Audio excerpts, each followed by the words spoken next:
Welcome back to the Q. My name is Lisa Maroney. I'm the Director of Business Development for the town of Chelmsford, and we have a great episode today geared towards business. And I just want to reintroduce my amazing co-host and steadfast co-worker, Jen Melanson. Welcome back, Jen. Glad Thank to be you. here, as always. Yep. Thank you so much. And I'm going to introduce our special guest today, whom I am very familiar with in his business offerings and coaching in the community. We've met several years ago, right upon my hiring with the town of Chelmsford. And Max Ward is our guest, and he's done some great things through the Chamber of Commerce.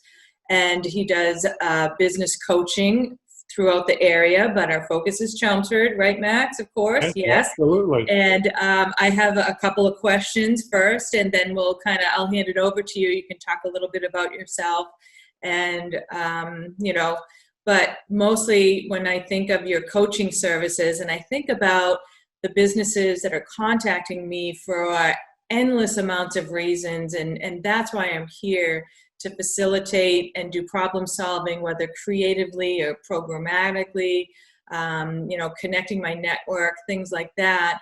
And I'm curious to know from you, how best do you support businesses in the pandemic? Because everything is changing so much every day, every hour. And we have such a myriad of businesses here in Chelmsford. I think we have upwards of 1,200 businesses of all types of sizes and industries. And it's really tough to accommodate what each and every one of them needs during a pandemic, of which we were all pretty much unprepared for. So I'm really curious to hear a little bit about your business coaching in this time. And why don't we start with just talking a little bit about your background and what you do, and we'll kind of lead in from there. Sure. Yeah. So I've been coaching for almost exactly 8 years now, and all of it based in Chelmsford. I'm actually, I think, a 48-year Chelmsford resident, and had a background in corporate America as a technology executive. And I'll say a little bit more about how I made the transition, but basically, I've been coaching for the last 8 years because I realized my skill set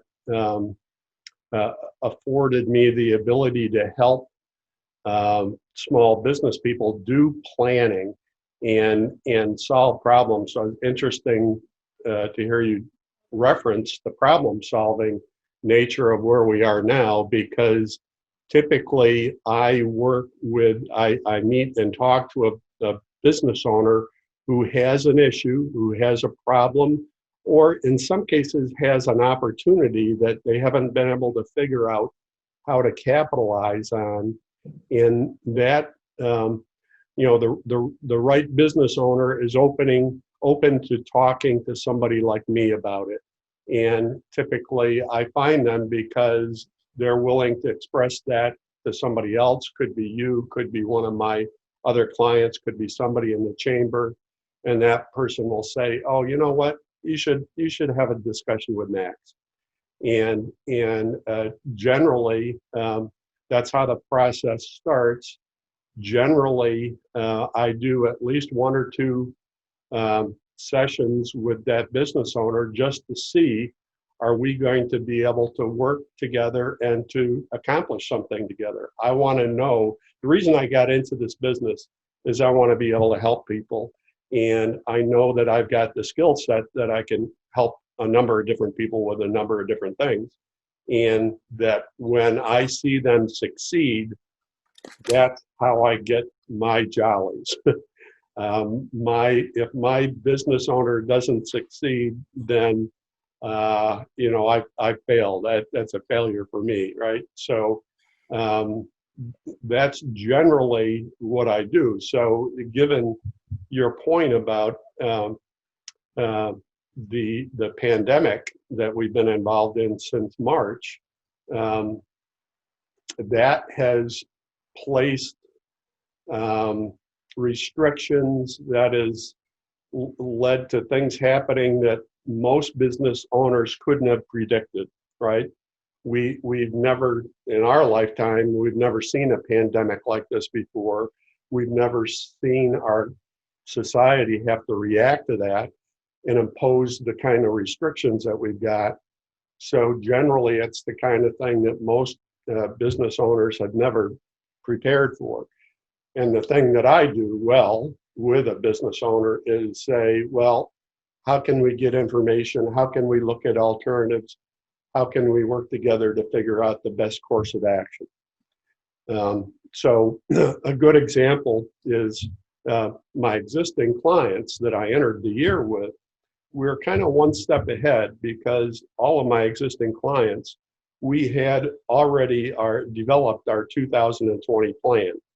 So whether that was how much revenues we were anticipating, whether we were going to have to implement a new CRM system, whether we're going to beef up our website, whatever, we had those plans in place. And then come April, we said, oh my gosh, we're going to have to revise those plans. But the point is, we had a plan to revise.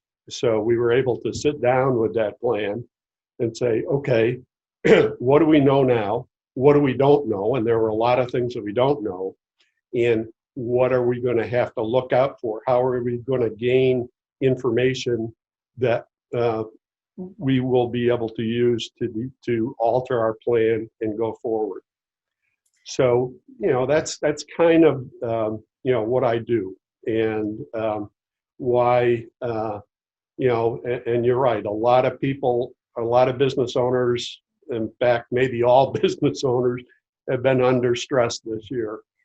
And that shows up in different ways. Yes, right. And I think, as you're talking, I'm thinking about, all three of us are in the business of helping people. Right.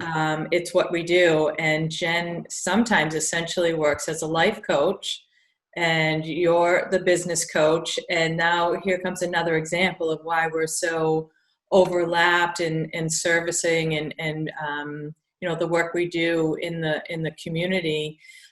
I can only speak for myself, but I find that when I'm talking with businesses, I feel their emotion and their stress, and there's so many unknown variables, and I start to feel very responsible for the survival of our businesses here in many ways, whether it's workforce development, payroll protection, helping them get through these loan applications is very challenging, lots of complicated things that either apply or don't apply. You can't just put a blanket statement out there for everybody, whether you're a pizza shop or a computer repair store, and expect these programs to just go smoothly. So there's a lot of chaos that's out there, and so that's what we're here to do is be available. Just that constant line of communication of support, I think, goes a long way, especially in Jen's work.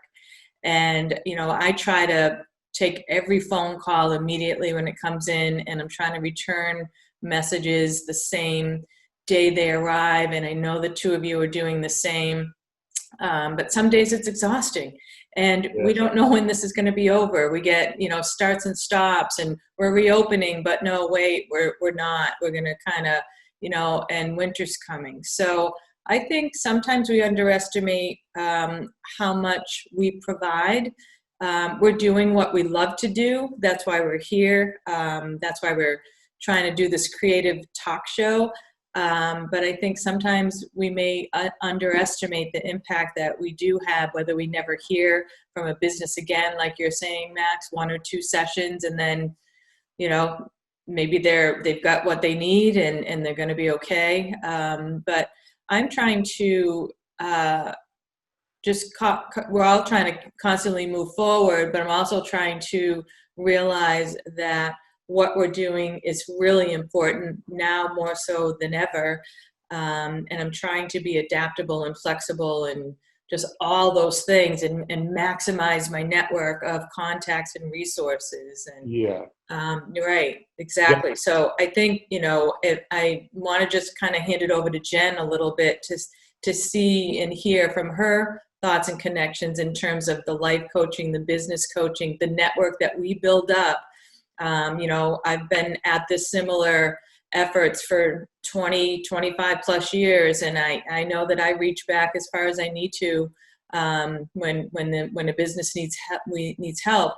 I've got 5, 8 people of importance that can really provide support. So what do you think, Jen? Yeah, I'm curious, Max, to learn a little bit more how you work. Are you sort of a one-man operation, or do you kind of reach out to other folks and partner with them as resources like Lisa and I do? And then, along that same lines, I'm curious about how, when you're coaching a business owner, how involved you get with them. So is it more pointing them in the direction of resources, or does it get more involved with that, where you're sort of, getting a little bit more hands-on with them and getting a little bit more involved with their business? Yeah. And again, I would say, and I would agree with Lisa, the three of us do a lot of the same kinds of things, but I'm a one-person coach, although I do have other coaches that I talk to once a week, and we bounce things off of each other. And that's the nice thing about having other coaches. We're all kind of the same, and we all kind of have the same motivation. But to your point, every business owner I think of as having a team of support people. And generally, my very first client, for instance, back 8 years ago, I determined, she had a fairly large hair salon, and she was going through I should say her brother, who kept her books, was going through some unnatural acts, moving money around once a month. And when I dug into it and looked at what was going on, I said, you know what, we need to get you a new commercial banker. You don't have the right banker. And one of the things that I look at any business owner needing is a team of people around him, of support people. And yes, I'm part of that team, and maybe I'm somewhat more of a process guy, but I seek out other individuals that deal with business owners the same way I do, with the same motivation I do. That is, they want to see that business owner be successful. And when I find people like that, I said, we need to be in touch, because you deal with business owners the same way I do. And, we want to see, we want to see them be successful. But, and the other thing I suspect we do in common, and I heard Lisa alluding to this, is we all listen very well, and we are all focused. I'm not focused. I'm not the hero of the story, right? If any of you have read Story Brand, I'm the guide, right? And you guys are the guides. That's what I hear you saying. And in order to do that, I have to be very, very specific about, tell me, not only the issues you have, but let's dig down a little bit. Tell me how that makes you feel. Tell me how it would make you feel if we solve this problem.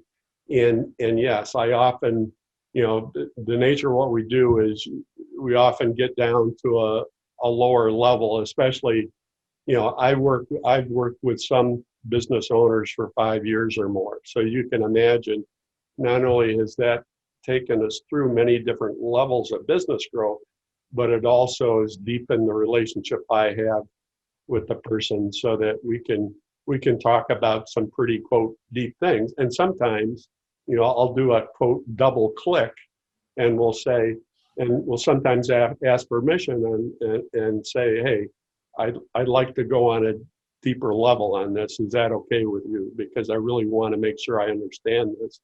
and you probably do the same thing that I do. I'll often, when I listen, I'll often restate and tell people, I'm going to restate this in my words because I want to and I want you to tell me if that's correct, because I want to know if I'm understanding what you're saying. And it's okay to say, no, that's not really what I mean. I mean something else.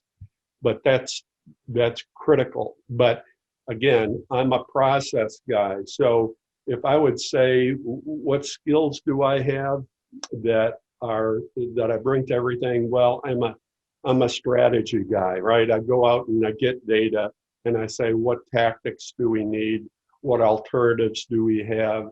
And what kind of plan can we come up that we can implement? So plans are useless unless you can actually see the steps to get there from here. So I'm happy to say, and this is true of most business coaches, I'm happy to say, when we come up with an annual plan, we basically always hit all of the elements on that annual plan. We achieve those, and then it's just a matter of updating that for the next year.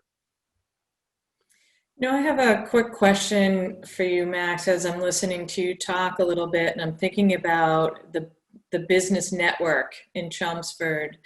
And I know, I'm aware that all of the technology businesses talk to each other, all manufacturing businesses talk to each other. They may have some competitive overlap, but they definitely work together in terms of some problem solving, things like that. And a majority of our business base here are small and medium businesses, and they likely all have similar challenges, per se. And some of the work I try to do is thinking about, how to implement a shop local program, or how to do a bigger, higher level. And there's just so many obstacles in place when you actually get into that step-by-step process. It sounds great. It looks great. Who doesn't want shop local to support the small businesses? But it's really hard to elevate something up high over several hundred businesses, and I find it very overwhelming. I've tried to outline that plan. Maybe we should talk again offline a little bit about it. But what are your thoughts about as far as the Chelmsford Business Network and how strong it is underlying, and what is the potential of creating some really high-level collaborative programs and ideas across all types of small business? What are your thoughts about that? Because I've spent maybe hundreds of hours trying to think about it and do research about it, and there's so many pros and cons to it, a lot of benefits, a lot of unknown barriers. But I think if we could put a couple of knowledgeable people together, perhaps maybe we could really create something like that. I'm not really sure. Well, I think you're on to something.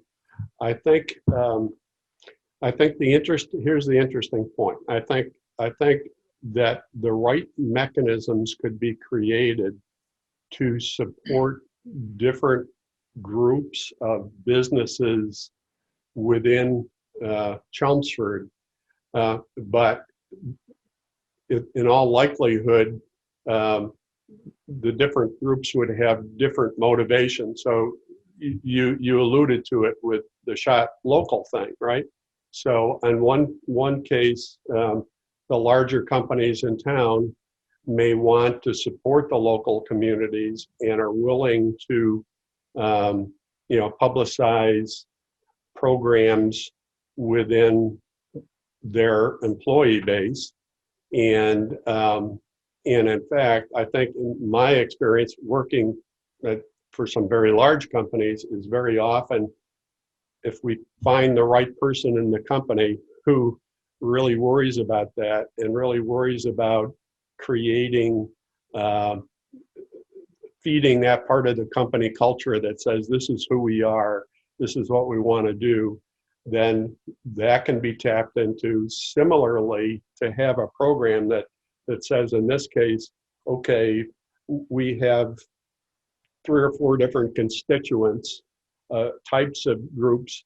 What is the program need to be? How does it need to be designed to offer something to each one of those? And it's not going to be the same thing to every group, right? It's going to be different things to those groups. But I see no reason why that can't function, right? It's a matter, and it gets back to the matter of planning, probably talking to the individual, the right leaders in each one of those communities, or at least the right person that's thinking about that issue, that's willing to share those thoughts, and then coming back, doing some brainstorming. Well, what could we do, and put that together? Because I'm with you, right? And you know, you mentioned the fact that I'm on the executive board of the Lowell Chamber. The chamber has the same kind of issues, right? Saying, well, we've got all of these different constituents, but in many cases, they're all working with their own similar kinds of companies, but we can't cross-put that. And I think that's possible. I think that's possible to do. And, you know, I would go back on my olden days in corporate America to say, when I was a technology executive, okay, that's what I used to do. And my challenge, and I was pretty good at it, was to be able to look at company goals. What was the company going to do this quarter? And translating that down such that the people that worked for me, the things that they were doing on a day-to-day basis, they were incentivized to do, also fed into feeding the company goals. So that when when I was at Staples and we closed the quarter every once a quarter, and employees saw what we achieved in that quarter, they could say, boy, I helped make that happen, right? So it's a matter of aligning those different interests of those different groups, making that happen. I'm with you. I'd love to work with you on that, because I think we got a lot going in this community. We got a lot of strength, and it just needs to be leveraged in some way that, you know, that could be synergistic, right? That the total is bigger than the sum of the parts. Because I agree with you. I think it's got to be possible. I'm so glad that we've worked this conversation around this way. And Sounds like you have a new partner here, Lisa. I think I'm in. Well, Max was always a partner. I think, you know, what happens, and we get overwhelmed with the urgencies of what's right in front of us. I've been writing grant applications, trying to get money out for the small businesses as fast as I get it in. I'm chasing down other opportunities all the time. And Jen does it all the time. Everything comes at her. It's like, you know, emergency, urgent, right away. And I've got all these other things I would love to be doing, but I can't stop the, you know, crisis management so I can do the other thing. But it does seem like as we get out of 2020 and we survive it, it really is invigorating for the idea of new connections and the chance to get back to those other, you know, important aspects of work that we've been doing. So before we run out of time, any last questions or comments for the queue, and anything else you want to add, Jen, before we? Well, I'm just thinking that I have a son in college who just changed his major to business, but he doesn't have a focus yet. So I'm thinking, Max, that I want to connect with you offline and pick your brain a little bit, because I'm not a business person. So I'm curious to learn about how one gets involved in business coaching and what it takes and what that process is like. So. Yeah, I'd be happy to do that. By the way, I used to do some guest lecturing at Babson College, and kind of fit that groove of the technology guy that was really a business person at heart, right? And Babson College had the entrepreneurial thing. So I would often try to go to classes and try to recruit people that were business people to come and work for us and other people in the area. So that sounds great. Yeah, good. Expanding the network, Jen. There you Yep. go. Good stuff. Well, thank you, Max, so much. And I'm sure we'll be talking very soon. In the next few days, we'll reconnect and keep collaborating on good stuff for the town of Chelmsford and the businesses here. So thank you very much, everybody. Another great episode of The Q. Keep watching, and we'll keep putting out some useful, helpful information. Any businesses in town that would like to be on the show, please contact us. We'd love to talk with you. Thanks, Max. Very good. Thank you, Thank you. guys.